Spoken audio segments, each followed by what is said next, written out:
আল্লাহ বলেন, ও বান্দা, তোর চাকরিও বন্ধ করি নাই, ব্যবসাও বন্ধ করতে বলি নাই, লেখাপড়াও বন্ধ করতে বলি নাই, 20 মিনিট দিবি না, সব রেডি হয়ে যা, তোদের জন্য জাহান্নাম বানায় রাখলাম। ইন্নাল আবরারা লাফি নাঈম ওয়া ইন্নাল ফুজ্জারা যাবি, গুনাহ করবি, জাহান্নামে যেতে হবে রে বান্দা। ও দুনিয়ার মানুষ, কিসের আসলতা? এই বাহাদুরি কিন্তু বেশি টাইম নাই। আপনি ডাক্তার, আমি বান্দার রোগী। সাহেব, ও আল্লাহ বান্দা, আপনার আমার বাহাদুরি আজরাইল আসা পর্যন্ত। আজরাইল যেদিন এসে হাজির হয়ে যাবে, রূহটা যখন ধরে টেনে নিয়ে যাবে, ওই দিন আমার বান্দাকে ওই প্যাকেটের মধ্যে কে বক্তা না শ্রোতা লেখা থাকবে না। ওই আমাকেও 3টা সাদা কাপড়, আপনাকেও 3টা সাদা কাপড় দিয়া জানাজা ভরাইয়া কবরের মধ্যে যখন রেখে সব বিদায় হবে। আর আমার ভক্তবৃন্দের অভাব নাই, কবরে যাওয়ার পর আমার একা থাকা লাগবে ওই ঘরে, আপন বলতে কেউ যাবে না। ওই জমিন বুকে নিয়া অন্ধকার আমার কবরে আসবে, আপনাদের কবরও আসবে।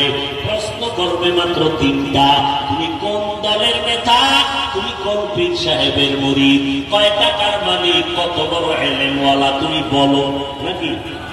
প্রশ্ন হবে 3টা।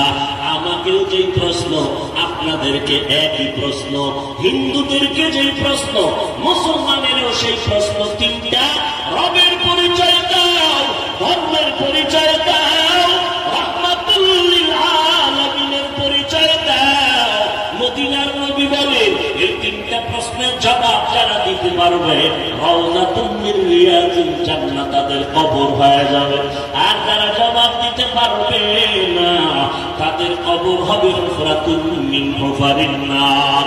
ও আল্লাহর বান্দারা, এই কবরের আযাবের ভয়, আবু বকর নামাজে দাঁড়াইয়া কান্নার আওয়াজ, জান্নাতি সাহাবী ওমর ফারুক কান্নার আওয়াজ, উসমান রাদিয়াল্লাহু তাআলা আনহু কান্নার আওয়াজ, হযরত আলীর কান্নার আওয়াজ। কবরে আমি একা একা কেমনে থাকবো? ওই কবরে জবাব না দিলে কি উপায় হবে আমার? আর চাইলে জবাব দেওয়া যাবে না। দুনিয়াতে যারা রবের গোলামি করে যাবে, তারা কবরে গিয়ে জবাব দিবে, রব্বি আল্লাহ, আমার রব আল্লাহ। দুনিয়াতে যারা ইসলাম মেনে চলবে, তারা কবরে গিয়ে জবাব দিবে, দীনি আল ইসলাম, আমার ধর্মের নাম ইসলাম। দুনিয়াতে যারা নবীর সুন্নতের আমল করে চলবে, ও এলাকার মুসলমানেরা, আঙ্গুলের নখগুলো কেমনে রাখবেন, সেখানেও নবীর সুন্নত যারা মেনে চলবে। মাথার চুলগুলো কেমনে রাখবেন, এখানেও মদিনাওয়ালা নবীর আদর্শ। আশাশুনির মুসলমানেরা একটু চিন্তা নাড়াইয়া আল্লাহকে সাক্ষী রেখে জবাব দেন, আমার নবীজির 23 বছরের রেখে যাওয়া আদর্শ আর সুন্নতের আমল, এগুলো কি হিন্দুরা করবে, খ্রিস্টানেরা করবে, ইহুদি বৌদ্ধরা করবে? জিব্বা নাড়ায় বলেন, আমার নবীর আদর্শ আর সুন্নতের আমল করবে কারা? শুধু সাক্ষীরা জেলার মুসলমানেরা নয়,